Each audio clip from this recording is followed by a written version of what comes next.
Nalulungkot, yung iba po umiiyak. Pray din po for Carlos. Pag mag-live po siya, paramdam niyo po yung support niyo sa kanya din. I know na ano rin po siya sa mga issues po. Pero po sa Team Jomcar 18, sa mga members dyan, admins, sponsors, sa mga nasaktan ko kung meron man, sorry po, may apology. Sorry po ako para sa peace of mind po nating lahat. Wala naman perfect po. Somehow siguro nagkamali din naman talaga ako. Kasi naman parang tinubaga tayo para hindi magpatawa, di ba? Di ako iiyak, guys. Sa Team USA and Australia, salamat po sa support niyo po sa akin. Sa Team Jomcar 18. Shoutout ko din po kay Tita Yang. Shoutout po kay Tita Yang.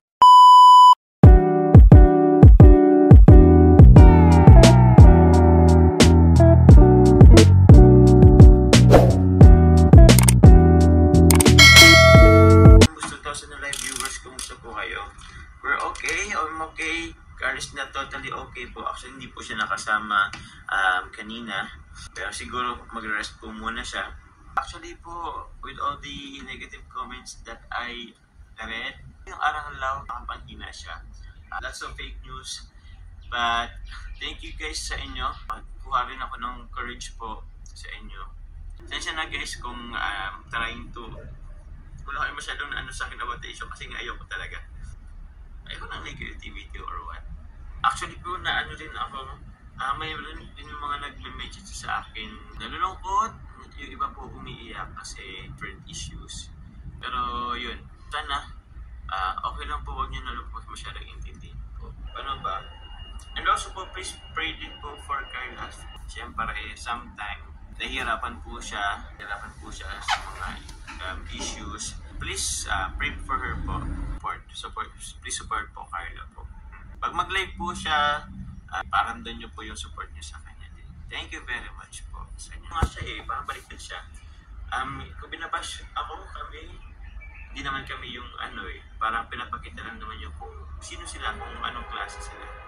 Parang dinidefine nila kung anong sila. Salamat po sa lahat po na nagpapalipad po kay Carla. It's a big help po para sa kanya pong schooling, mga needs po. Pero yun po, sir, lahat po po kay Carla, nagsusupport po sa mga palipad. Thank you very much po. Please, give her support pa rin po, mga kalingap. Although medyo nakagulo ang labas, pero yun. Ano ba si Carla? Okay na ba? Somehow okay po. Siguro lang.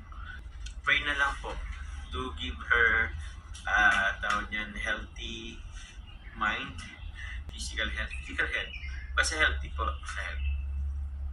And yun po, I know na rin po siya sa mga issues po. Pero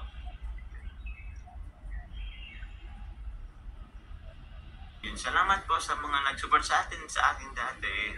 Hindi ko naman po yun nakalimutan. Thank you very much po. Hello po sa Team Jomcar 18, sa mga members dyan, admins. Shoutout po sa inyo, admin sponsors. Ako po hindi naman nagtatanim ng pero yun, salamat po sa lahat. Yun, sa mga nasaktan ko kung meron man, sorry po, may apology.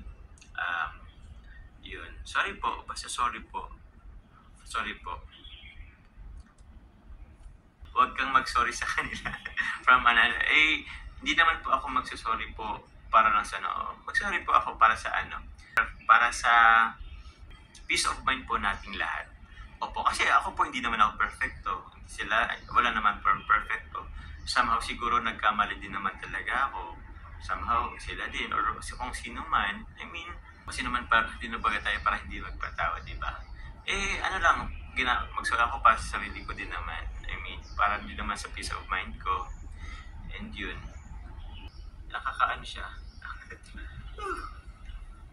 Kaya yan. Nakayak naman.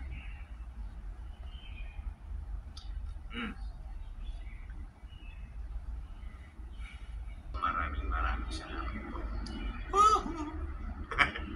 Di ako iiyak, guys. Nakayak lang yung support ko, guys. Yung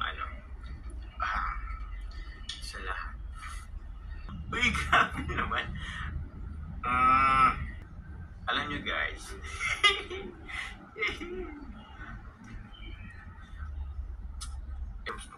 Gabalikan po a good man down.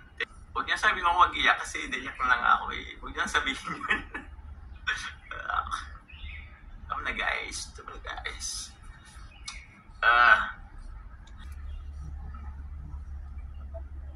Bakit si Jomar magsusorry? Wala siyang sinasaktan. Ay hindi, okay lang naman po. Kasi somehow po, meron po, nakasakit po tayo minsan. Unaware po, unintentionally nakakasakit tayo. So, yun. Sorry na lang po. Siyempre, sorry po sa lahat. Na lang advice ko po sa inyo. Hopefully, wag na kayo, hindi ko rin kasi masabing huwag masaktan kasi kayo nagme-message pa sa akin na nasasaktan kayo, umiiyak. So, please, na kayo. Iwas mo na kayo sa comment section pero kung may nakita kayong negativity or what, hindi na po kayo masaktan. Po, makulog sa buot pero kaya man, siguro may time na may time na iiyak na lang talaga. Sa Team USA and Australia, salamat po sa pag-unread sa akin. Support niyo po sa akin. And syempre, sa Team Jomcar 18 po na nag-support sa akin din since day 1. Maraming salamat po sa Team Jomcar 18. Shoutout ko din po kay Tita Yang. Shoutout po kay Tita Yang. Jomcar Family and Friends International, maraming salamat po. Sa Team Jomar United, thank you very much. Tita Kat, thank you rin po kay Tita Kat for the advice. May mga nakakano ako guys na napag-share ko ng aking feelings. Ito, kailangan pang sabihin. Nagsusorry ako. Hindi po ako nagsusorry lang sa in general po ako nagsusorry. Kasi parang ang bigat ng mga nababasa ko kung ano-ano. I know, affected na kayo masyado. Alam ko yun. Alam ko sobrang affected na kayo. Alam ko sobrang iyak na kayo. Kahit pa paano mabawasan po yung dinadala po nating bigat. Hindi po ako nagsusorry lang sa specific person guys. Humiyak ako sa lahat. Humihingi po ng sorry po sa inyong lahat na mga umiyak kayo guys. Kaya please smile na po tayo guys and hopefully matapos na. Let's move forward. Ayun na po natin yung mga negative po nangyari sa nakaraan. Kila Tita Connie Sanchez po na nag-support din sa akin. Dati salamat po. Lagi ko naman pinapasalamatan. Hindi ko man po kayo mabagit sa aking live. Thankful and gratefulness ko po andyan sa Team USA Australia. Kila Tita Connie Sanchez po, kay Sir Andy Cabral, kila Mami Jenny, Tita Jem Marquez, Tita Maylin of Las Vegas, and many more. Maraming salamat po kay Tita Early at yun na niya kasi Tita Early. Sad po ng grupo na hindi ko na rin alam kung sa dami kasi ng grupo din, hindi ko na rin alam talaga kung ano yung ibang grupo. So thank you very much po sa inyo. Let's spread love. Hug you guys. I know kailangan nyo ng hug. I know kailangan ng hug. Tayo nyo na lang magyakapan guys. Ako, masyadong, medyo emotional din yung gabing ito. I hope Carla hindi affected sa mga fake news. Actually po, affected po siya. Affected po siya. Pero sana ipag-pray nyo na lang po siya to give her strength, courage po sa pang-araw-araw. Concern sa akin si Carla kaya siya affected. Hindi, mas concern ako sa niya. Kaya ko naman po. Kinakaya naman po.